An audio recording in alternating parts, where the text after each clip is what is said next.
कई संगठनों के नेतागण और मेरे सामने बैठे खिरियाबाद आंदोलन की ताकत, खिरियाबाद आंदोलन जो किसानों की जमीन को हथियाने के विरोध में हो रहा है और जिसमें लगातार मुझे याद है कि एक एक दिन करके 366 दिन का धरना लगाना ये कोई आसान बात नहीं है। बेशक किसानों ने 2020 से लेकर दिसंबर 2021 तक देश के किसानों ने एक इतिहास बनाया था। वो था 13 महीने का धरना दिल्ली को, वो दिल्ली को घेरने का धरना था, लेकिन पूरे देश के किसान संगठन थे। आज के आपके इस धरने में मैं ये बहुत फख्र भी है मुझे और मैं आपको बधाई भी देना चाहता हूं कि 8 गांव की जमीन, 8 गांव की जमीन जिसको एयरपोर्ट के विस्तारीकरण के लिए लिया जा रहा है, उस जमीन को बचाने के लिए जैसे आज के दिन 12-13 की रात को जिस तरह से आप लोगों ने खास करके महिलाओं ने जो संघर्ष किया उस रात को और जिसका आज 1 साल हो गया है, उस संघर्ष को जो लगातार 1 साल चला और आपकी जमीन सुरक्षित है आज तक, आगे लड़ाई और कितनी चलेगी, किस साइड को हम जीत पाएंगे, मैं उस तमाम आपके 1 साल की लड़ाई को और आज के दिन 12-13 को जो आपने अपनी जमीन बचाने के लिए जो लड़ाई लड़ी थी उसको अपने क्रांतिकारी किसान यूनियन की तरफ से और संयुक्त किसान मोर्चा की तरफ से सलाम करता हूं। ये पहले साथी बोल के गए हैं, जमीन किसान की, बल्कि हम जमीन को मां बोलते हैं। मां का जो रुतबा, मां का जो स्टेटस हम जमीन को क्यों देते हैं? क्योंकि मां हमारे मनुष्य जाति को आगे बढ़ाने में काम करती है, लेकिन जमीन और जमीन के ऊपर काम करने वाले किसान और मजदूर ये मिलकर अगर जमीन को उपजाऊ ना करें, जमीन के अंदर फसल बीज के उसमें पैदावार ना करें, तो दुनिया में कोई भी जीवित चीज है जो खास करके मैं कहूंगा कि मनुष्य जाति के जो जीव है वो पैदा ही ना हो, जो पैदा होने के होंगे तो उसके बाद वो बीमारियों से मर जाएंगे, या अंतिम दम तक मैं कहना ये चाहता हूं कि अंतिम दम तक जब तक हम मौत के बिस्तरे पर जाते हैं तब तक एक कुदरत की हवा और पानी और जमीन से निकली हुई जो चीजें हैं अगर वो खाते हैं तो हम जीते हैं, नहीं खाते हैं तो कुछ देर के बाद मर जाते हैं भूख से। इसलिए जमीन को भी मां का दर्जा दिया गया है। इसलिए किसान ये कहता है कि मैं अपनी जमीन को मां जैसी इज्जत करता हूं, सम्मान करता हूं। जब साथियों दिल्ली के आंदोलन में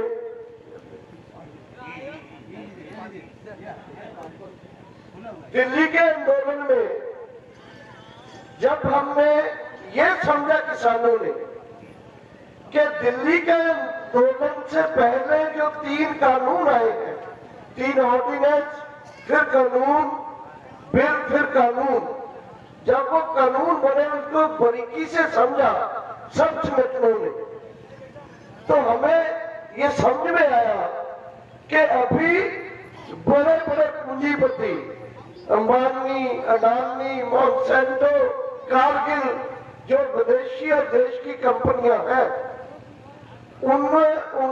उन्होंने ठान लिया है और मोदी जी ने उनके लिए रास्ता साफ कर दिया है कि हमारी जमीन से पैदा होने वाली हमारी फसलें, तेल बीज या तिलहन और उसके बाद हमारी जब पैदा होगी फसल, उसका मंडीकरण और मंडी के बाद उसको रख रखाव जो है, जो गोडाउन है, और गोडाउन के बाद जो उसको लोगों को देना है आगे अनाज को और दानों को, जिसको आज डिपुओं के जरिए लोगों को मिल रहा है, जिसको राशन का बांटना हम कहते हैं, सस्ता राशन देना गरीबों को, ये पूरी चीज को, पूरी गली को, यानी मैं बचपन से खेती से जुड़ा हुआ, मैं जानता हूं कि जब ट्रैक्टर आया, जब मशीनरी आई, जब खाद आई, जब दवाइयां आई, इस सब में कारपोरेट घरानों की फैक्ट्रियों में पैदा होने वाला माल था। तो हमारी पैदावार में वो पहले ही कंट्रोल कर रहे थे। अभी उन्होंने तय किया कि अब खेती का पूरा कारोबार, क्योंकि पहले साथी बोल के गए हैं कि हमारी कारखाने, इंडस्ट्री, हमारी सेवाएं, चाहे वो टेलीफोन की है, चाहे आज सेहत सेवाएं हैं, एजुकेशन की है, रेल की है, बसों की है, उन सबको कंट्रोल कर रही है कंपनियां। सरकार अपने अदारे जो कभी लोगों के थे, सरकार के थे, उनको बेच रही है। लेकिन खेती सेक्टर जो है उसमें जमीन, पैदावार, मंडी और वितरण, ये पूरा जो सिस्टम है उसमें अभी भी कुछ चीजें बची हुई थी। जमीन की मालकी लोगों के पास है, बेशक कम है, थोड़ी है, लेकिन मालकी है। अब आप थोड़ा ध्यान दीजिए, मैं यहाँ ये जो पूरी प्रणाली है, इसको आपको मैं पिछले दिनों एक रिपोर्ट आई, वो रिपोर्ट जब अभी 20 दिन हुए शायद, उस रिपोर्ट में बहुत एक पत्रकारों ने खोज के रिपोर्ट निकाली कि ये जो 3 कानून बनाने का जो सफर है, शुरुआत है, कैसे हुआ। मोदी जी ने एक जगह भाषण दिया कि हम फरवरी 2022 तक किसानों की आमदन को दुगना कर देंगे। उसके बाद एक आदमी जो अमेरिका में रहता है, मिस्टर मराठे, उसने दिल्ली की मोदी जी की सरकार को एक सुझाव दिया कि अगर दुगनी करनी है आमदन तो एक कमेटी बनाइए। 16 लोगों की कमेटी बन गई, जिसमें अडानी भी थे, मिस्टर मराठे भी थे और मिस्टर ये अपने पतंजलि वाले बाबा भी थे, जो महिंद्रा का मालिक है वो भी थे। इन लोगों ने सरकार को बताया कि खेती सिस्टम को, पूरी प्रणाली को जो 4 महीने बोला है, जमीन, पैदावार, जमीन, खेती करने का जो पूरा प्रबंध है, उससे हुई पैदावार और पैदावार के बाद वितरण, इसको किसानों को हटाकर, किसानों की जमीन को लेकर, किसानों को उसमें किसान मालिक की बजाय मजदूर बनाकर उस पैदावार को वो कंट्रोल करें। और उसी के चलते अडानी जी ने पूरे देश में बड़े बड़े गोडाउन, जिसको साइलो कहते हैं, वो बनाने शुरू कर दिए थे। तो मोदी जी कहते थे कि मैं जिस दिन कानून वापस लिए, मैं माफी मांगता हूं किसानों से कि मैं किसानों को, हम ये हमारी तपस्या किसानों को काम नहीं आ सकी। किसानों को चाहिए था कि उनका फायदा होगा 3 कानून से, लेकिन किसानों को हम समझा नहीं पाए। इसीलिए 19 नवंबर को उन्होंने सुबह सुबह टेलीविजन पे आके 3 कानून वापस ले लिए थे। यानी कहने के साथ मेरा मतलब है कि बड़े बड़े जो, जिसका खेती के साथ कोई लिंक नहीं है, ना बाबा रामदेव का है, ना अडानी जी का है, ना मिस्टर मराठे का था जो अमेरिका में एक बड़ी सॉफ्टवेयर की कंपनी के मालिक है। तो ये जो उन लोगों के सुझाव के ऊपर जो मोदी जी कहते हैं किसानों के लिए बनाए, ये बिल्कुल गलत बात है। किसानों के लिए नहीं बल्कि उन अडानी अंबानी और बड़े कॉर्पोरेट घरानों के लिए 3 कानून बनाए थे। तो मैं ये कहना ये चाहता हूं कि जब 3 कानून 6 जून 2020 को जैसे ही ऑर्डिनेंस जारी किए तो हम सब जितने भी किसान संगठनों के लोग थे, हमने उस समय कोरोना लॉकडाउन में हम अपने घरों में बंद थे। देखिए आप शैतानी क्या की है इन्होंने, शर्म आनी चाहिए इन चीजों की कि 3 कानून किसानों के लिए ला रहे हैं, लेकिन किसी भी किसान संगठन को, किसी भी किसान खेती बाड़ी के एक्सपर्ट को, एग्रीकल्चर विज्ञानी को ये पूछा तक नहीं भी 3 कानून लाए। और सबसे बड़ी शरारत वो अगर कोई साथियों पढ़े रिपोर्ट कलेक्टिव की है, उसमें मिस्टर मराठे वगैरह ये बोलते हैं कि इससे अच्छा समय नहीं है ये कानून लाने का। मतलब कोरोना लॉकडाउन चल रहा था, लोग घरों में बंद थे और घरों में बंद लोग इसका विरोध क्या करेंगे। लेकिन मैं शाबाशी देता हूं किसानों, पूरे देश को, देश के किसानों को, और खास करके सबसे पहले पंजाब के किसानों को।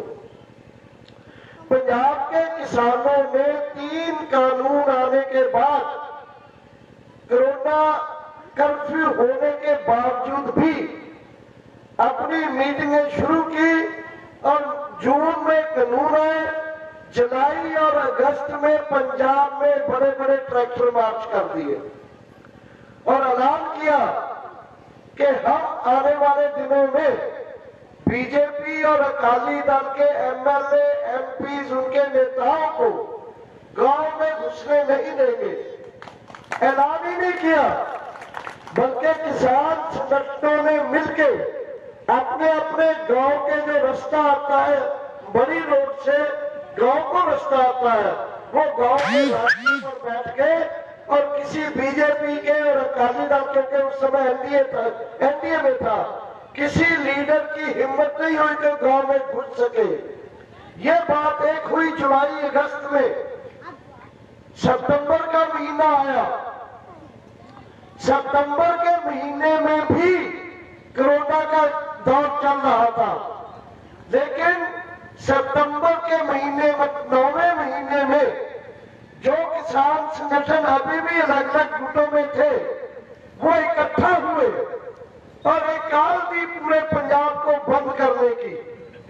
और मैं आपको यकीन से बताना चाहता हूं और इस बात का फख्र भी है कि जिस दिन किसान संगठनों ने बंद का ऐलान किया, उससे पहले अकाली दल पंजाब के लोगों के रोष और गुस्से के चलते हुए, अकाली दल की जो मंत्री थी हरसिमरत कौर, अकाली दल ने एनडीए छोड़ दिया, हरसिमरत कौर ने मंत्री पद छोड़ दिया। इसके बाद शुरू होती है लड़ाई। मैं ये तब बता रहा हूं कि जब अगर हम इस तरह का लोगों में विश्वास ना पैदा कर पाते कि 3 कानून के जरिए तुम्हारी जमीन जाएगी, तुम्हारी जमीन को जिस भी रेट लेना चाहे अडानी अंबानी वो ले सकता है, उनके पास बहुत पैसा है, और ये जमीन के जाने के डर से ही लोगों की इतनी बड़ी एकता बनी थी, नहीं तो एकता इतनी बड़ी नहीं बन सकती थी। फिर उसके बाद हरियाणा के किसानों ने अपना जो झंडा था वो उठाया, लेकिन उससे पहले अक्टूबर महीने में, 10वें महीने में पंजाब से एक नई रूप का आंदोलन शुरू हो चुका था। वो क्या था कि जब सितंबर 25 के बंद के बाद फिर पंजाब के संगठनों ने 4 तीर मारे। पहला तीर लगाया निशाना बीजेपी के ऊपर, वही जो जारी था वो और सख्त हो गया। हम उनको घरों से भी नहीं निकलने देंगे। पहले था हम अपने गांव में नहीं घुसने देंगे, फिर दूसरा दौर शुरू हुआ कि हम आपको आपके दफ्तरों और घरों से नहीं निकलने देंगे। किसान जाके उनके घरों के सामने बैठ गए। दूसरा, क्योंकि केंद्र सरकार ने ये 3 कानून लाई थी, इसलिए यह तय किया किसानों ने कि हम आपकी रेलगाड़ी ना पंजाब से घुसने देंगे, ना पंजाब से हिमाचल या पंजाब से जम्मू कश्मीर में जाने देंगे। तो 45-50 जगह किसान संगठनों ने रेलवे लाइन को रोक दिया। तीसरा निशाना क्या लगाया? तीसरा निशाना था कि जिस अंबानी और अडानी की सेवा में आप 3 कानून लाए हो, हम पंजाब में रिलायंस के पेट्रोल पंप बंद करेंगे। अंबानी के पेट्रोल पंपों के सामने लोगों ने धरने लगा दिए, उसको लॉक लगा दिए। अडानी के जो बड़े बड़े गोडाउन थे उसके सामने लोग बह गए। और चौथा किया कि अंबानी और अडानी का कॉल दिया कि जो जियो के सिम है वो सिम निकाल दो, किसी और कंपनी के सिम लो। जियो के टावर लोगों ने फाड़ दिए। और चौथा किया कि लोगों को फायदा हो, जो टैक्स प्रणाली टोल प्लाजा के रूप में लगी हुई है लोगों के ऊपर, पंजाब के लोगों के ऊपर, एक एक करके 5 दिन के अंदर पूरे पंजाब में सारे टोल प्लाजे थे वो खुले कर दिए, लोग मुफ्त जाने आने लगे। और ये जो टोल प्लाजों का काम है, ये आंदोलन दिल्ली में जिस दिन खत्म हुआ उसके बाद ही जाके टोल प्लाजे खोलेंगे, 13 महीने के बाद। और बीजेपी का ये हाल जो पंजाब में शुरू हुआ था वो हरियाणा में होता हुआ यूपी तक भी पहुंचा। पूरे देश के किसान संगठन इकट्ठे हुए। लेकिन मैं ये कहना चाहता हूं कि उस समय एक नारा निकला था दिल्ली से, या जीत के जाएंगे या फिर हमारी लाश जाएगी, या कानून वापसी या घर वापसी। वो एक लगातार चल रहे आंदोलन और धरने के नारे थे। मुझे याद है जिस दिन हम दिल्ली पहुंचे थे तो लोगों का ये कहना था, एजेंसियों के लोगों का, हाथ जोड़ के, भाई मोदी जी के खिलाफ कोई नारा मत लगाना, मोदी जी का मुर्दाबाद मत बोलना, उनके पुतले मत जलाना। लेकिन 12 महीने 13 महीने के आंदोलन में ये आम बात हो गई थी कि किसानों ने खुल के वो सब कुछ किया जो लोग नहीं चाहते थे। सुप्रीम कोर्ट ने कहा कि रास्ता छोड़ दो, हम लोगों ने कहा नहीं छोड़ेंगे। उन्होंने कमेटी बनाई अपने दलालों की, कमेटी के रिपोर्ट दिया, हमने कहा जो भी रिपोर्ट आ जाए उसको नहीं मानेंगे। तो ये मैं इसलिए कहना चाहता हूं कि लगातार चल रहे आंदोलन में खीरियाबाग के आंदोलन का मुद्दा जमीन के साथ जुड़ा हुआ है। और जमीन में जैसे पहले बोला हूं कि जमीन, किसान की जमीन मालिक की मां होती है। और जमीन की वैल्यू क्या है?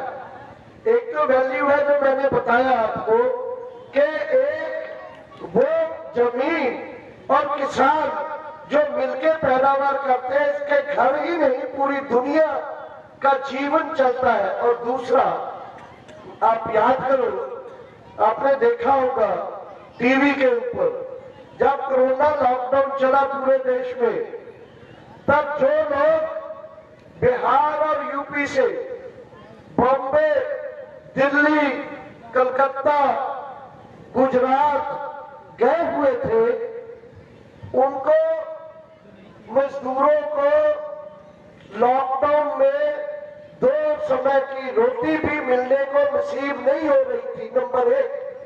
नंबर 2, उनको जैसे ही घरों तक वापस आना पड़ा और वो किस तरह से व्यवहार किया सरकारों ने उस पर, मुझे याद है यूपी में एक जगह यूपी के मजदूरों को इकट्ठा कर लिया गया और उनके ऊपर स्प्रे करी गई।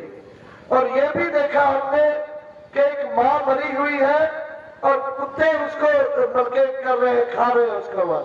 ये हालात हुआ बाहर गए हुए मजदूरों का। कोई वालीवास नहीं रहता है। अगर जमीन पर कोई काम करता है तो मैं ये कहना ये चाहता हूं कि अपनी जमीन उस पर काम, ये एक हमारा प्रोफेशन है, कितना है इसको बोलते हैं।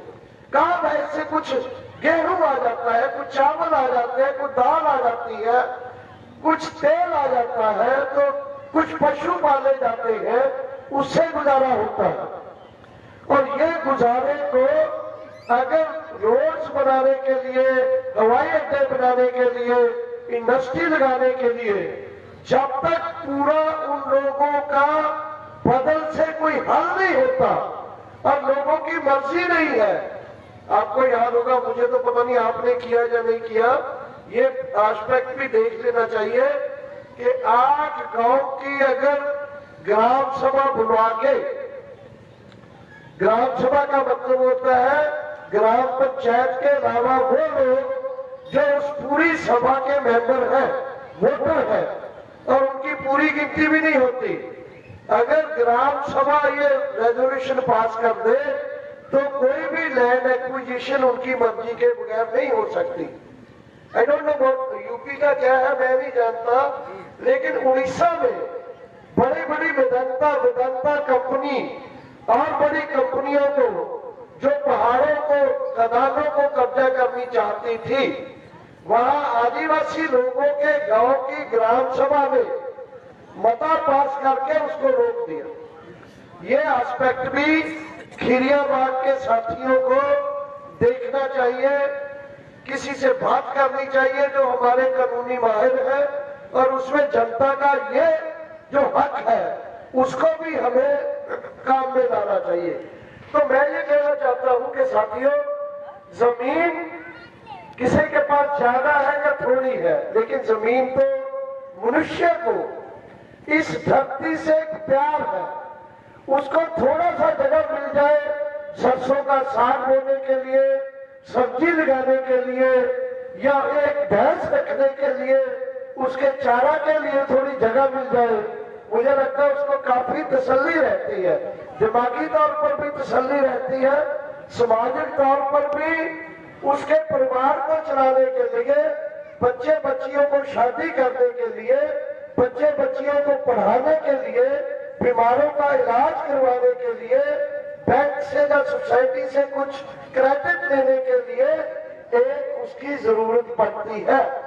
अगर कुछ नहीं होगा और नौकरी भी नहीं है, मजदूरी भी नहीं मिलती, तो सोचिए उस आदमी का क्या हाल होता है। सचमुच में आज बेरोजगारी बहुत बढ़ गई है। बेरोजगारी दिन ब दिन बढ़ती जा रही है। आज मशीनों में हाथ और दिमाग के काम की जगह ले रही है, और आने वाले दिनों में ये देखिए, खेती में मैं उस प्रांत से आता हूं जहां सबसे ज्यादा खेती में मशीनरी है। पहले बिहार यूपी से पंजाब में मजदूर जाते थे, वो रोपनी करते थे धान की, वो कटनी करते थे गेहूं की, कटनी करते थे अपने गेहूं की और धान की, फिर रोपनी भी करते थे। अब पंजाब में गेहूं की बिजाई, गेहूं की कटाई, धान की कटाई 100% मशीन से होती है, कोई मजदूर नहीं लगता उसमें। और धीरे धीरे वहां स्प्रे पंप भी मशीन वाले आ गए हैं, मशीन वाला जमीन को लेवल करने वाला भी मशीन आ गई है, और धीरे धीरे ट्रैक्टर के ऊपर भी कंप्यूटर लग जाएगा, उसका प्रोग्राम देके ट्रैक्टर अपने आप बिना ड्राइवर के खेत को बल्कि खींचेगा, चलाएगा। तो ये जो समय आ रहा है, इसमें बेरोजगारी, आपको याद होगा कि पिछले दिनों साल भर पहले मोदी जी ने फौज में एक अग्निवीरों का लाया है स्कीम, जिसमें फौज में सिपाही भर्ती होगा, 4 साल नौकरी करेगा और उसको 11 लाख रुपया देके वापस भेज दिया जाएगा। मतलब 20-25 साल की उम्र में वो फौज में भर्ती हुआ जो अग्निवीर है वो बेरोजगार होकर घर आ जाएगा। तो ये जो नई नई तकनीक आ रही है, ये कारपोरेट जो संस्थाएं हैं, इनका पूरा कोशिश है कि मनुष्य को, मजदूरों को इससे बाहर निकाल दिया जाए। आप देखिए, अभी मोदी जी ने, किसानों ने तो 3 कानून वापस करवा दिए, 4 मजदूरों के लेबर कोड बनाए हैं, और अभी हमारे पंजाब में भी अनाउंस हो गया है कि मजदूर 12 घंटे तक दिहाड़ी करेगा। तो ये जो कानून, और मजदूर कोई यूनियन नहीं बना पाएगा। मजदूर अगर उसके ऊपर कोई मालिक या किसी उसका कुहाड़ा चलता है, वो कहीं इंसाफ के लिए लेबर कोर्ट नहीं जा पाएगा, उसकी कोई यूनियन नहीं होगी। तो इसने किसानों और मजदूरों को, मेहनत कशों को, दिमाग से काम करने वाले लोगों को, और आप रोज पढ़ते ही होंगे, टेस्ला नाम की कंपनी अमेरिका की जो भारत में पैसे लगाने जा रही है, वो टेस्ला नाम की कंपनी मशहूर है कि उसकी गाड़ियां बिना ड्राइवर के चलेंगी, कंप्यूटर चलाएगा। ये बड़ी बड़ी रोड उन्हीं के लिए बन रही है, बल्कि एक आदमी को गाड़ी चलाने की जरूरत नहीं है। ऐसे ही आजकल आप जाते हो टोल प्लाजा के ऊपर, टोल प्लाजा के ऊपर आराम से आपने फास्टैग लगा हुआ है, सामने से सेंसर देखता है, जितने पैसे कट जाते हैं वहां आदमी के बैठने की भी जरूरत नहीं है। तो ये सब चीजों मनुष्य को बेरोजगार करने के लिए ये नई विज्ञान जो है अपने पूंजीपतियों और कारपोरेटों के लिए काम कर रही है। विज्ञान को काम करना चाहिए। जैसे उदाहरण के लिए मैं डॉक्टर पेशे से आता हूं, तो जितना डॉक्टरी के साथ विज्ञान आगे डेवलप की, विज्ञान ने डॉक्टरी को जितना आगे डेवलप किया है, लेकिन वो बड़े बड़े अस्पतालों के लिए, बड़े बड़े डॉक्टरों के प्राइवेट मुनाफे बढ़ाने के लिए तो काम कर रही है, लेकिन गरीबों को इलाज सस्ता करने के लिए नहीं कर रही। मैं स्पष्ट ये बात बोल दूं, गरीबों को, मेहनत कश लोगों को, किसानों को अभी आंख में ऑपरेशन करके मोतियाबिंद का जो लेंस पड़ता है, ये ज्यादा से ज्यादा मैक्सिमम जो रेट है इसका 5,000 है, मैक्सिमम। वो रेट वो डल जाता है 1,000 रुपए का भी, 500 का भी। इसी तरह किसी ने घुटने बदलने हैं, वो भी बहुत सस्ते हैं, दांत लगवाने हैं, वो भी बहुत सस्ते में लगते हैं। लेकिन जब आप प्राइवेट डॉक्टरों के पास जाते हो, वो उसी तकनीक को अपने लिए यूज करते हैं, और वो किसानों और मजदूरों के लिए एक तरह का शोषण करने का ही धंधा बन चुका है।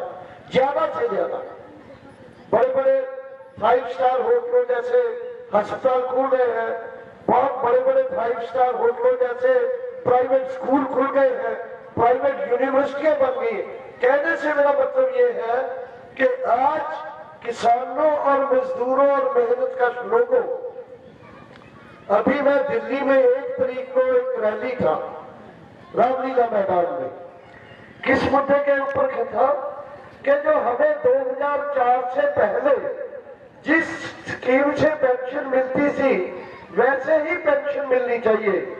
साथियों देखो, मैं आपके सामने खड़ा हूं, मैं डॉक्टरी पेशे से रिटायरमेंट ले लिया पहले ही, लेकिन रिटायरमेंट पहले ही लेने के बावजूद भी आज अगर खीरिया के बाग में ये भाषण देते देते मेरे हार्ट अटैक हो जाए और मेरे साथी राजेश वगैरह उठा के मुझे किसी हॉस्पिटल में ले जाए और मेरे वहां हार्ट का ऑपरेशन हो, उसमें 5 लाख रुपया लगेगा, तो पंजाब सरकार मुझे रिटायर्ड मुलाजिम होने के नाते वो 5 लाख रुपया भी देगी।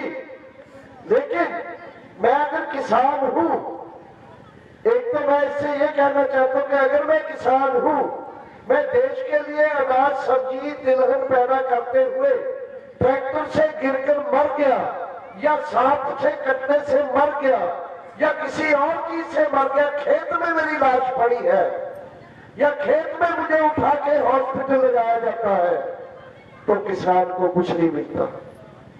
दूसरी तरफ 2004 से पहले मैं 2001 में रिटायर हुआ था। जो बाद में पेंशन में लोगों को मिलना है उनको कोई सहूलत नहीं है ऐसी, उनको पेंशन भी कम मिलती है बहुत, या नहीं भी मिलेगी कुछ महीने। उसके लिए रामलीला मैदान में 1 लाख से ज्यादा लोगों का मीटिंग था, रैली थी।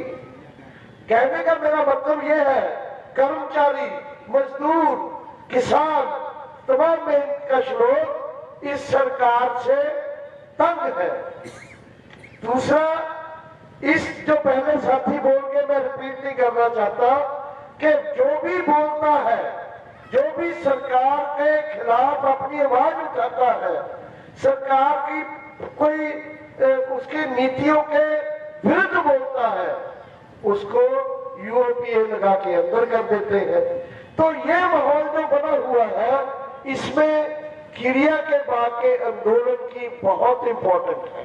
खिरिया के बाद के आंदोलन में जो शामिल है संगठन, मेरी उनको राय है कि इस आंदोलन को आजमगढ़ के साथ साथ आजमगढ़ मंडल के किसान संगठनों का उनमें शामिल किया जाए, संगठनों को शामिल किया जाए, ताकि कल को वैसे चांसेस कम है, इलेक्शन ईयर है, पर फिर भी ये संभव है कि सरकार जो कि हवाई जहाज, हवाई अड्डे जो है सरकार ने बना के प्राइवेट प्लेयर्स को देने, प्राइवेट कारपोरेट्स को देने, इसलिए पूरा प्रेशर हो सकता है कि हम लोगों की जो डिमांड है उसको अनदेखी करके, उसे बिना देखे सरकार कोई फैसला करे। पर ये बात पक्की है कि किसानों और मजदूरों की एकता 8 गांव तक ना रहे, 8 गांव से आगे बढ़ के पूरे आजमगढ़ जिले में जाए,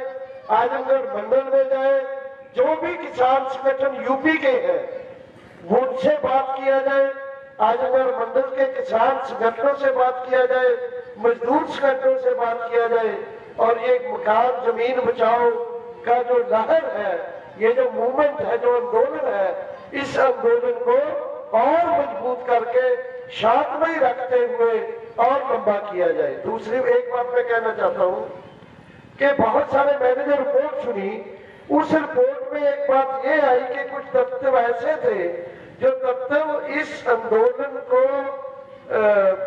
खदेड़ना चाहते थे या अपनी मर्जी चलाना चाहते थे। लेकिन जिस तरह के अलग अलग संगठनों मिलके आपस में बैठ के सलाह मशवरा करके आगे चलते हैं, यही एक तरीका मैं बता दूं आपको। दिल्ली के आंदोलन में संगठन एक हो गई, ये बात सच्ची है, लेकिन संगठन 13 महीने हर हफ्ते में 2 या 3 बार 9 लोगों की एक कमेटी थी, उसके बाद तमाम संगठनों की कमेटी थी, उसमें जो सब लोग कहते थे फैसला होके वही लागू होता था। हर रोज 2-2 मीटिंगें भी हो जाती थी। तो ये फिर उसमें जो एक सामाजिक तौर पर एक जो लोगों की सेवा भावना है, जो उस आंदोलन में वो थी, वो भी मोर्चे के दौरान आ जाती है, आंदोलन के दौरान आ जाती है। सो सेवा भावना, एकता और सलाह मशवरा करके कुछ भी काम करना, इससे आंदोलन लंबा चल सकता है। शांतमय आंदोलन रहना चाहिए, लोगों की पार्टिसिपेशन ज्यादा से ज्यादा होना चाहिए, यही तरीका है। वो पार्टिसिपेशन ज्यादा से ज्यादा होने के लिए इस जगह में और क्या क्या इम्प्लीमेंट किया जा सकता है, ये भी लीडरशिप सोचे, और लीडरशिप ये भी सोचे कि ज्यादा से ज्यादा एकता बना के संगठनों को इन्वॉल्व करके इसको लंबा चलाया जाए और अपनी लड़ाई को जीत तक पहुंचाया जाए। मैं संयुक्त किसान मोर्चा की तरफ से भी, अपने संगठन क्रांतिकारी किसान यूनियन की तरफ से भी, क्रांतिकारी किसान यूनियन वैसे आजमगढ़, देवरिया, बलिया, मऊ, इस जिलों में भी हमारे साथी हैं, तो हम कोशिश कर रहे हैं कि अभी 1 तारीख को बलिया में बैठक करेंगे और वो बैठक होगी, उसमें लोग जुड़ेंगे, वो भी आंदोलन के साथ आएंगे। तो अंत में मैं अपने संगठन की तरफ से और संयुक्त किसान मोर्चा की तरफ से आपको यकीन दिलाता हूँ कि आप जब जब हमें याद करोगे तब तब हम आएंगे और हम आपके साथ अंतिम जीत तक रहेंगे। आपका बहुत बहुत धन्यवाद।